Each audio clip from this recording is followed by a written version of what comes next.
কার বাড়িতে হচ্ছে কীর্তন? এটা ননি মেম্বার ননি মেম্বার। প্রতি বছরই হয়? প্রতি বছরই হয়। কয়দিন থাকে কীর্তন? 3 দিন। 3 দিন না? হরিনাম সংকীর্তন, লীলা কীর্তন কবে?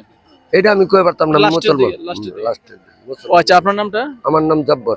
তো আপনি আসলে দেখেন, আসলে ধর্ম বিষয়টা বড় না।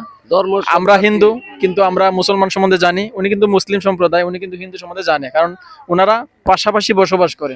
এখনই খাই। আচ্ছা, এই যে আপনারা এক পাশে মুসলমান পাশে হিন্দু, এটা কিভাবে দেখেন? মানে আপনারা কিভাবে থাকেন? মানে এর লগে মিলামিশি খাই মিলামিশাটা ভাই, কিরকম? রক্তের মানুষ। এ মানুষ কাটলে রক্ত, কোনো আমি ঝগড়াঝাটি রক্ত নাই? না। না ঝগড়া কি? আপনাদের আজান দিচ্ছে, এদিকে কীর্তন আর হচ্ছে। হইতে আমি তো এই মসজিদে নামাজ পড়ছি, আমি মিথ্যা কথা মুখে। আচ্ছা আচ্ছা, আমার কাকার বাড়ি এটা। দেখেন এটাকেই বলে ধর্মীয় সম্প্রীতি। দেখেন না, তা হিন্দু আপনার মুসলমান তো- কোনো ভেদাভেদ নাই।